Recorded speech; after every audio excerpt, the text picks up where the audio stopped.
Mbak, pendapat. Dapat. Terus apa lagi? Pandangan, Mbak. Pandangan ya macam-macam ya ada Iya.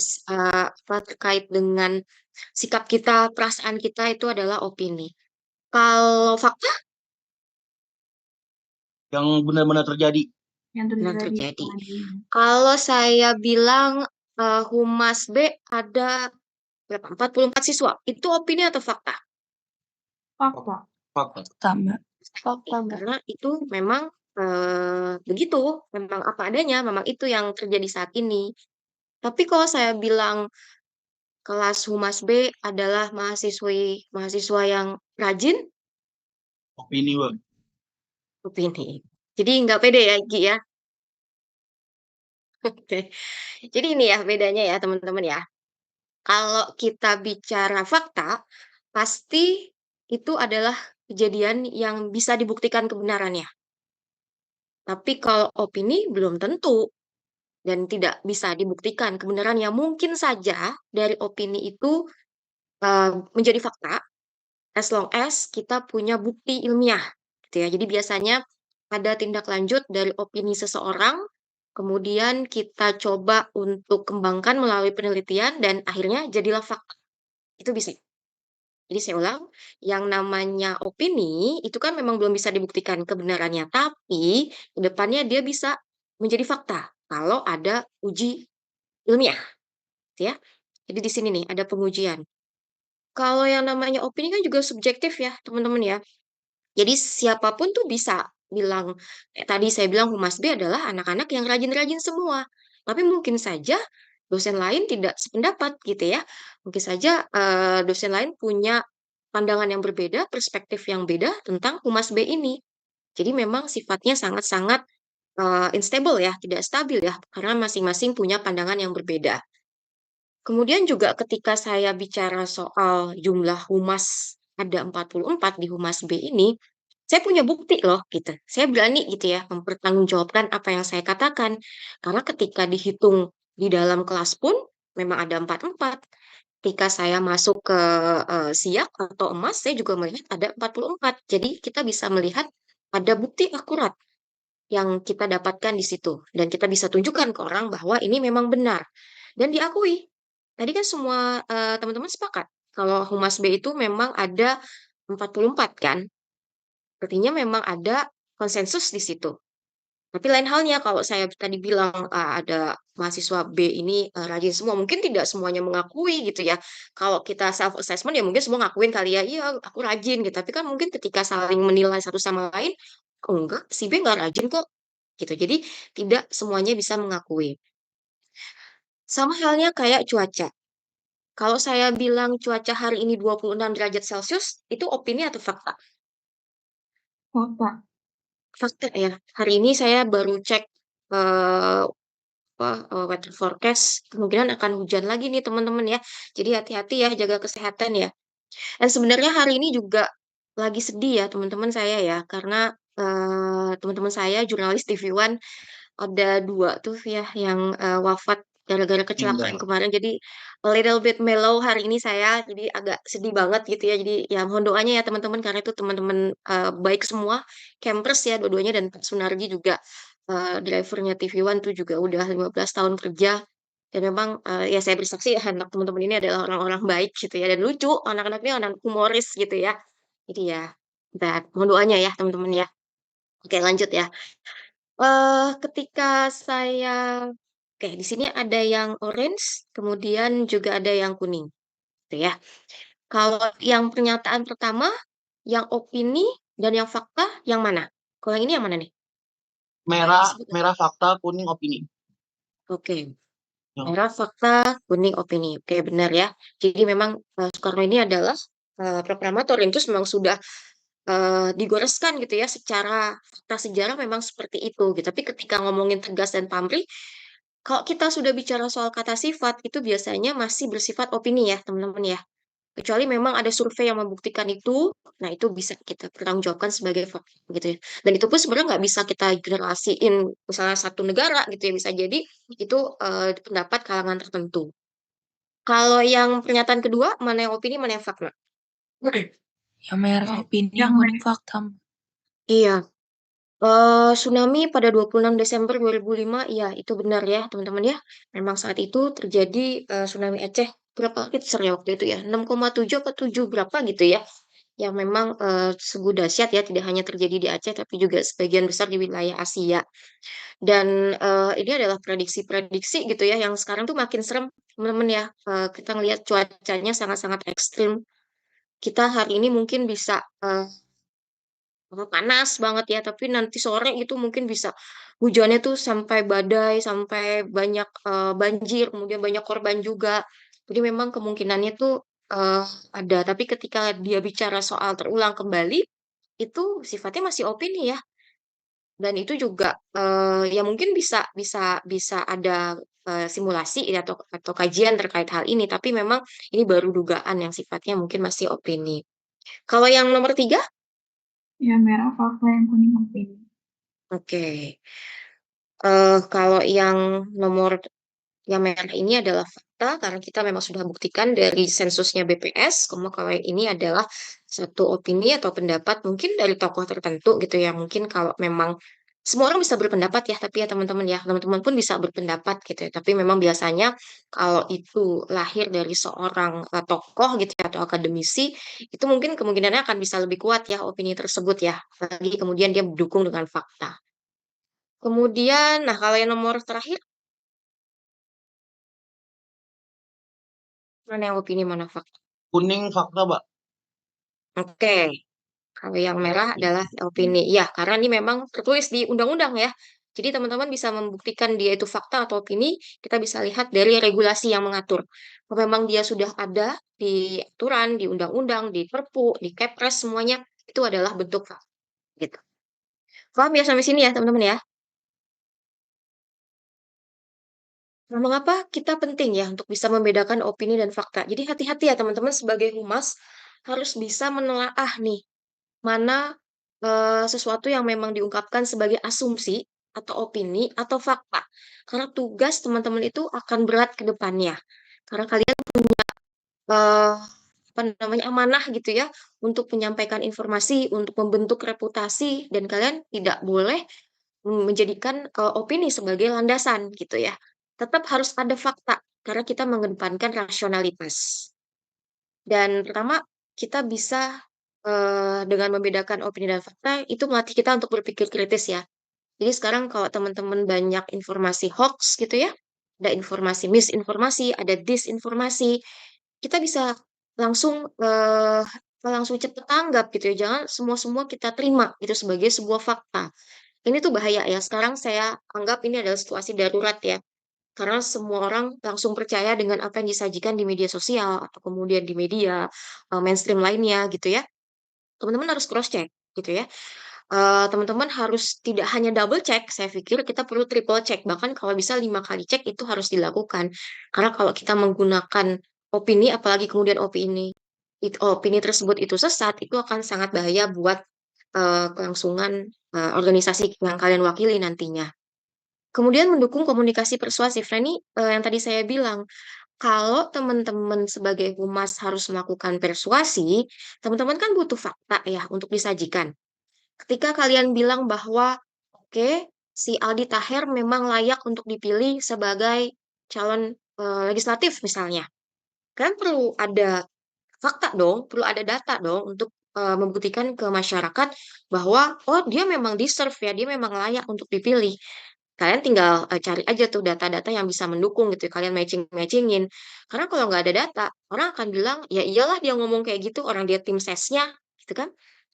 Seorang tim ses memang wajib ya untuk apa namanya untuk memberikan hal-hal yang positif ya terkait dengan kandidat ya karena memang itu tugas dia. Tapi jangan sekali-kali untuk melakukan penipuan ya teman-teman. Jangan melakukan manipulasi karena kalau ketahuan itu akan blunder buat kalian gitu ya.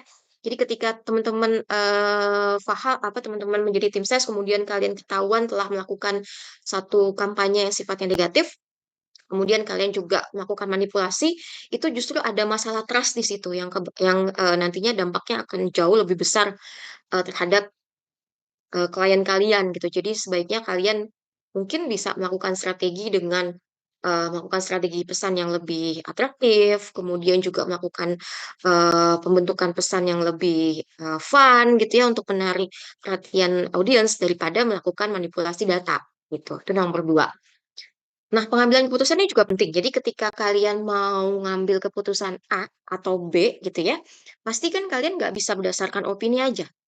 Misalnya kalian ingin memutuskan daerah mana yang akan ditargetkan menjadi calon potensial pemilih dari si Aldi Taher misalnya. Kalian pasti butuh data dong gitu ya. Eh, Kalau terkait daerah mungkin kalian bisa lihat demografinya seperti apa.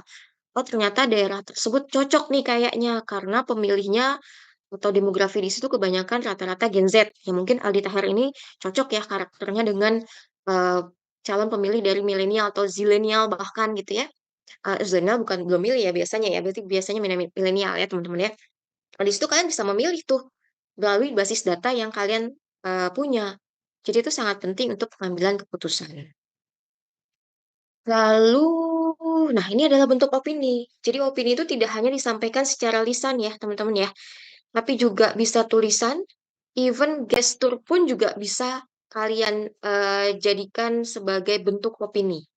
Ya, jadi ketika saya bertanya terkait dengan apa situasi politik saat ini terkait pembentukan kabinet deh misalnya. Terus teman-teman hanya tertawa, tapi saya tahu tertawanya itu tertawa sinis gitu ya. Ya saya bisa menyimpulkan bahwa opini kalian tidak tidak respect dengan kabinet sekarang misalnya ya. Atau ketika saya bertanya soal kabinet dan kalian memberikan acungan jempol seperti ini. Itu kan opini juga ya. Kalian bilang bahwa ya mungkin dari kata jempol apa dari simbol jempol ini menunjukkan bahwa memang kabinet sekarang itu bagus gitu ya, positif. Kalian optimis akan membawa perubahan gitu. Jadi ketika nanti jadi humas, jadi wartawan, apapun reaksi yang disampaikan oleh komunikan kalian, gitu, komunikator kalian, itu jadikan sebagai bahan informasi. Jadi bukan berarti itu loose ya. Bukan berarti itu kalian laporan gitu ya ke bos kalian, oh nggak ada komen Pak atau Bu gitu ya. Dia diam aja. Atau dia cuma ngomong no comment ya gitu. Atau dia cuma ketawa aja. Itu bukan berarti nggak ada isinya teman-teman ya. Itu bisa kalian simpulkan sebagai bentuk opini gitu. Jadi segala apapun gitu ya, action yang ditimbulkan oleh komunikator itu bisa menjadi sumber informasi bagi kita. Nah, kalau yang ini adalah bentuk opini yang disampaikan melalui tulisan. Teman-teman ada yang pernah nyoba nulis opini di sosmed atau di koran, Di Enggak, Mbak. portal? Twitter Nah paling. ya, biasanya sosmed ya, Twitter ya biasanya ya kok sekarang ya. Mungkin dicoba deh teman-teman untuk bikin tulisan panjang seperti ini, gitu ya. Dan kalian sampaikan ke media-media gitu ya. Karena media itu sangat membuka ruang komunikasi dari mahasiswa khususnya. Dan teman-teman bisa, saya pikir ini merupakan cara yang pas ya untuk mengembangkan cara berpikir kritis ya atau budaya nalar yang cukup baik ya. Apalagi kan teman-teman mahasiswa, saya tahu pasti gairahnya tuh lagi ini banget ya tinggi banget terkait dengan dinamika apapun itu, politik, sosial. Coba deh untuk nulis. Jadi ini juga mungkin salah satu ini juga ya apa namanya salah satu langkah juga teman-teman ya untuk menimbulkan daya berpikir kritis tadi dan kemudian menimbulkan apa memunculkan satu impact positif berupa networking gitu ya. Jadi biasanya kalau media ngelihat tulisan anak ini bagus, dia akan dipakai lagi gitu ya. Dan ini dibayar loh teman-teman ya kalau untuk di media ya. Biasanya akan ada fee untuk opini yang dimuat di media. Dan ini biasanya kalau untuk dosen ini berguna banget nih teman-teman. Biasanya ada yang disebut dengan KUM ya. Jadi angka kredit dosen. Jadi kalau misalnya terutama dosen-dosen yang NIDM yang memang dosen tetap, dia pasti akan dituntut berkarya kan. Dan biasanya diwujudkan lewat tulisan. Kalau mahasiswa mungkin teman-teman harus ada syarat SKPI nggak? Syarat pendamping selain apa namanya selain ijazah nanti ketika lulus. Nggak ada ya? Untuk apa, Bang? Jadi itu adalah syarat pendamping kelulusan, Gi. Kalau di swasta gitu, dia diwajibkan tuh mengumpulkan kayak sertifikat, terus ngumpulin tulisan-tulisan. Itu ada nggak kalau di vokasi, syarat itu? Syarat untuk ujian. Nggak ada kayaknya ya? Selama ini nggak ada untuk tuntutan itu sih, Mbak. Oh, oke. Kalau di swasta itu ada SKPI namanya, teman-teman. Jadi ini lumayan nih kalau kalian rajin nulis, itu bisa apa dijadikan sebagai kredit gitu ya, supaya kalian nanti bisa lulus gitu. Ya beruntung lah kalau di vokasi nggak ada ya, biasanya udah tuntutan kuliah, tambah lagi tuntutan aktivitas, dan harus ada sertifikat, ada tulisan, itu kan akan lebih berat ya. Ini salah satu contoh tulisan saya ya, opini. Saya juga berusaha untuk rajin nulis ya, teman-teman ya. Karena saya nggak pengen ilmu saya hanya berhenti sampai di situ, dan saya pengen apa namanya, berbagi lah. Ini bentuknya di portal, kalau yang ini di koran ya, waktu itu di koran Sindo. Kalau yang ini di portalnya Sindo News. Dan ini saya juga dapat angka kredit gitu ya, gara-gara nulis ini, walaupun saya bukan dosen tetap, tapi saya berusaha untuk kumpulin terus-terusan ya, karya-karya berbasis pemikiran akademisi. Nah, ini bentuk opini yang tidak hanya disampaikan melalui tulisan ya, tapi kita bisa juga lewat lisan, demo, kemudian juga bentuk-bentuk demokrasi ya, musyawarah yang kalian lakukan mungkin di tingkat kampus gitu ya, ketika lagi meeting. Nah, itu kan juga kalian sampaikan, pasti ada opini-opini tertentu ya, yang kalian bahas dalam sebuah forum gitu ya. Nah, itu bentuk opini juga. Kemudian juga ada di level untuk organisasi, ada kayak mogok kerja. Nah, biasanya tuh juga sebelumnya nih pasti ada trigger ya. Mungkin teman-teman tahu ya kasus Streetpack ya. Yang lagi happening sekarang nih, Streetpack yang dia katanya dipilotkan oleh lawan bisnis, dan tapi ternyata kalau kita lihat operasionalnya dia masih sanggup gitu ya. Dan tapi menurut pengadilan, keputusan pengadilan dia dinyatakan pilot. Nah, ini kan akhirnya si karyawannya berasa insecure ya, teman-teman ya. Akhirnya mereka menyuarakan opini. Dan opini itu berkembang di media massa.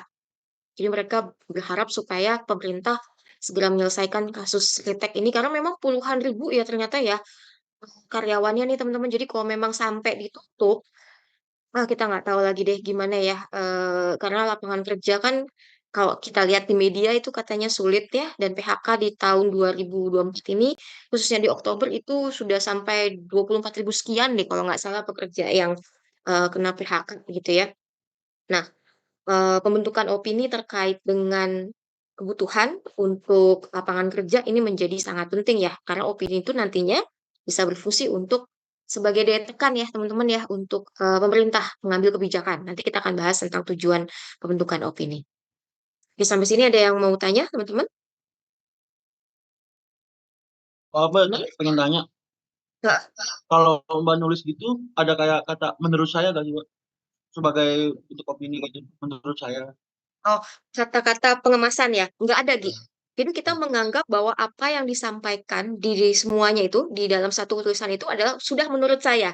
Jadi tidak perlu dikatakan lagi menurut saya, karena itu kan sifatnya caption ya namanya ya. Caption itu biasanya dipakai untuk pemberitaan yang sifatnya hard news atau soft news, tapi bukan opini. Karena kalau opini itu pasti itu adalah pernyataan saya. Kecuali kita mengambil opini orang lain di opini kita gitu. Jadi misalnya saya bicara soal bullying tadi. Kemudian saya mengambil salah satu opini pernyataan dari Profesor Adrianus Meliala, seorang kriminolog. Itu harus ditulis.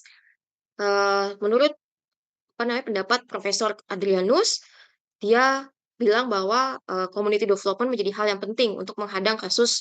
Waktu itu saya kalau nggak salah kasus yang ada mayat ditemukan sudah membusuk, dan itu sudah sekitar 30 harian deh.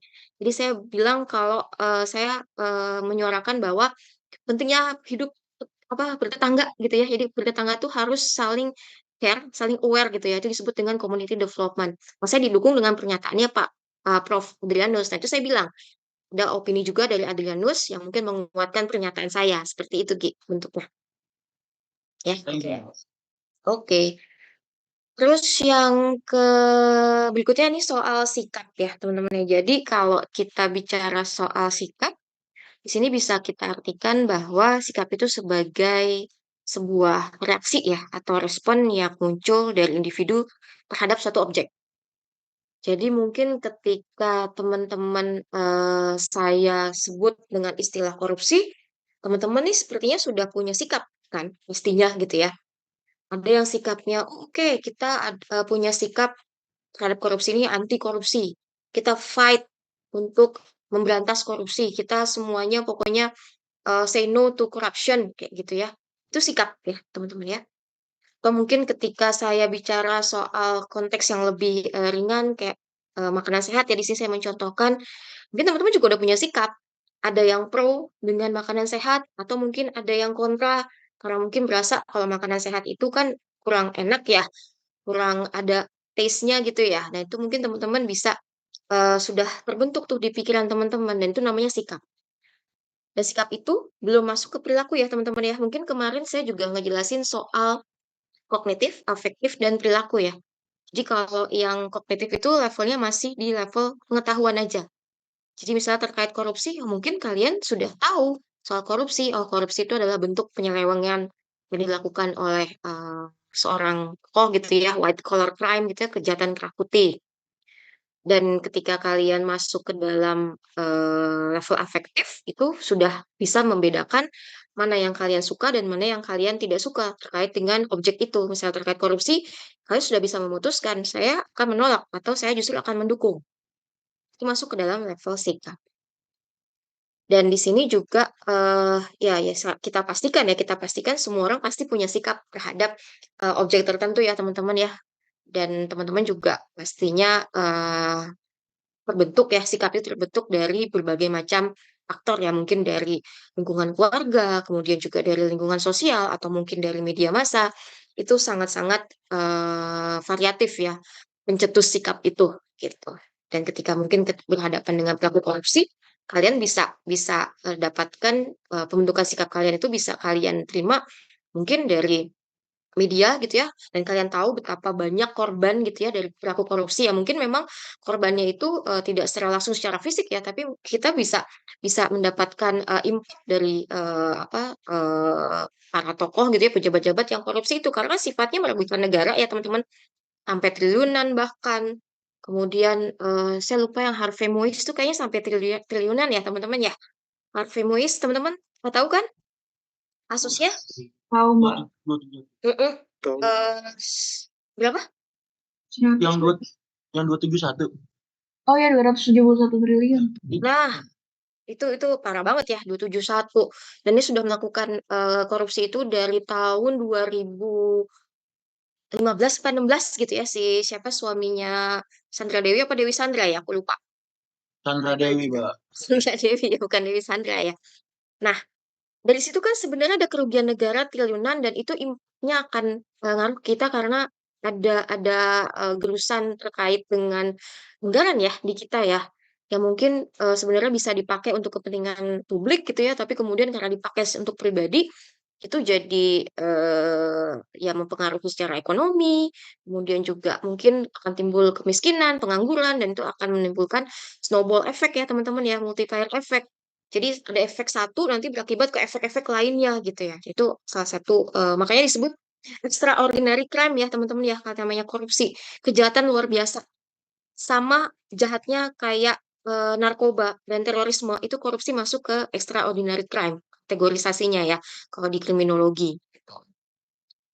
Nah, kita lanjut.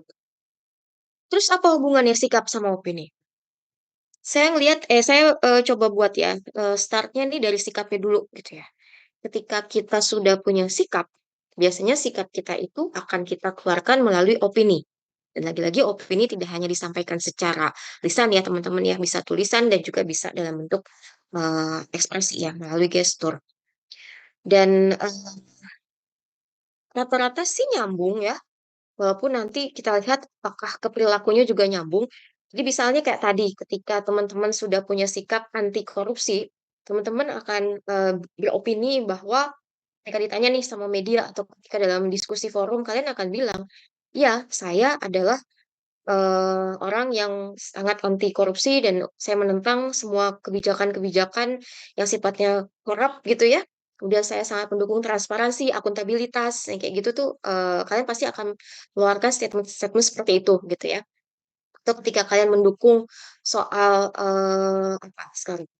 makan gratis misalnya, Kalian sudah punya sikap nih sebelumnya. Mungkin kalau yang sikapnya pro pemerintah, kalian sangat mendukung ya kebijakan makan gratis ya. Kalian kalian support, kemudian bahkan mungkin ada yang sampai turun ke lapangan untuk membantu distribusinya gitu ya. Dan kalian bisa beropini ke masyarakat bahwa makan gratis ini memang efektif dong gitu ya. Kita bisa lihat sekarang sudah banyak eh implementasinya di berbagai daerah gitu ya. Tapi kemudian kalau kalian memang punya sikap sebaliknya, kalian anti pemerintah, kalian akan beropini, wah ini tidak ada gunanya nih. Kan karena kita bisa lihat ya berapa anggaran yang dikeluarkan ya terkait dengan makan gratis ya. Dan kalian menyaksikan gimana efektivitasnya karena nggak semua SD dapat loh gitu. SD yang di daerah Depok misalnya itu gimana?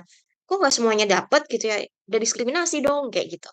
Ada aja gitu ya opini yang disampaikan gitu ya. Dan saya sering melihat biasanya dinamika opini dari komen-komen netizen ya teman-teman. Saya termasuk pemerhati gitu ya. Ketika ada kasus tertentu atau isu publik tertentu yang mencuat, mungkin saya melihat sekilas konten utamanya, tapi yang saya telusurin kemudian adalah opini-opini itu. Karena mungkin ya selain karena saya ada tuntutan tugas ya sebagai pengajar kan saya juga konsultan, saya juga analis, saya harus tahu tuh perkembangan opini publik saat ini terkait isu tertentu itu seperti apa.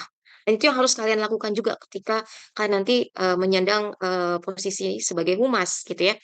Jangan pernah menyepelekan opini. Jadi jangan cuma membuat hanya sebagai lucu-lucuan ya teman-teman, tapi coba lihat, analisis. Seperti apa sih opini kayak misalnya kemarin di sosmednya Kementerian Pendidikan dan Kebudayaan, yang Dikdasmen ya teman-teman ya, yang pendidikan dasar dan menengah. Itu ada tampilan foto Pak Abdul Mukti, dia lagi ngomong sama Pak Gibran. Ya, dan di situ dinarasikan bahwa Pak Gibran memberikan arahan untuk Pak Abdul Mukti. Ternyata yang terjadi dinamikanya bukan hanya sekedar apa namanya kolaborasi antar keduanya atau hubungan antar keduanya gitu ya, tapi lebih karena ada pernyataan arahan. Di situ di komennya tuh bisa kalian lihat ya, ada suatu dinamika yang menarik. Jadi banyak yang komen, loh aneh loh, seorang profesor dapat arahan dari Mas Gibran gitu ya. Ya, secara leveling kan, secara level pendidikan ya memang jauh ya teman-teman ya. Pak Abdul Muti kan seorang profesor, tapi dia dapat arahan. Tapi mungkin secara struktural kan, ya itu memang posisinya seperti itu. Karena mereka punya hubungan vertikal, atasan dan bawahan gitu. Tapi apa gejolak dari netizen tuh macam-macam teman-teman dan itu menarik. Dan mayoritas memang tidak akhirnya melihat itu sebagai hubungan komunikasi vertikal, tapi lebih ke hubungan komunikasi antara yang profesor sama yang bukan profesor gitu. Kalau sekarang kayaknya postingannya udah dihapus deh, gitu karena memang kemarin sempat hangat tuh teman-teman. Jadi diperhatiin ya teman-teman ya, kalau misalnya kalian nanti sebagai humas, opini publik yang terbentuk itu seperti apa? Karena itu bisa kalian jadikan sebagai landasan nanti untuk mendukung pekerjaan kalian. Nah, tapi di sini ada pertanyaan, apakah sikap selalu sejalan dengan opini? Menurut teman-teman? Enggak juga Mbak, karena at some point peristiwa ataupun waktu, kadang kita memang bersikap berbalik dengan opini kita untuk situasi yang baik gitu. Bukan Iya, membohongi, tapi untuk betul banget, Tin. Termasuk ke perilaku ya, apalagi perilaku. Jadi kalau misalnya tadi benar ya kata Adin, ada kata-kata konflik ya. Jadi teman-teman itu sometimes memang kadang harus memfilter ya, bagaimana reaksi kita dalam merespon sesuatu. Pagi ketika kalian nanti menyandang gelar sebagai humas ya, kalian kan corong ya, corong dari organisasi. Dan apapun yang kalian lakukan itu akan dijadikan landasan, terutama orang-orang media. Orang-orang apa? Orang media pasti akan langsung nangkep humasnya gitu ya, di semua apapun gitu ya, di semua konflik apapun, kasus apapun, pasti yang dipegang sama mereka itu adalah pernyataan humas gitu. Dan mungkin ketika kalian menjadi seorang humas, ada banyak hal yang kayak jadi konflik of interest nggak sih antara sikap yang sebenarnya kalian punya, tapi kalian harus menyuarakan sesuatu yang mungkin tidak sejalan dengan sikap itu gitu ya. Mungkin itu terjadi karena kalian takut ada konflik, kemudian juga mungkin juga ada faktor lain, misalnya ada faktor lingkungan yang kalian harus jaga, atau mungkin ada satu nilai-nilai yang kalian anut yang mungkin pada akhirnya menjadi tidak sinkron antara sikap dengan opini gitu, atau kemudian sikap opini dan perilaku gitu ya. Ya mungkin ketika kalian bicara soal, pemerintahan deh tadi ya, sikap kalian mungkin anti pemerintah gitu ya pada dasarnya gitu ya, tapi karena kalian harus, eee menghindari konflik atau mungkin kalian tahu itu akan bahaya bagi organisasi, mungkin kalian tidak menyuarakan itu sepenuhnya atau bahkan tidak menyuarakan sama sekali. Dan secara sikap pun pada akhirnya kalian mendukung kebijakan pemerintah. Misalnya kalian yang, apa namanya, tetap ikut dengan aktivitas atau kegiatan dari, kementerian misalnya, atau mungkin ada aktivitas dari istana gitu, yang melibatkan kampus atau organisasi kalian dan kalian tetap ikut, padahal dalam hati itu nggak sesuai sama sikap kalian, gitu. Jadi itu adalah salah satu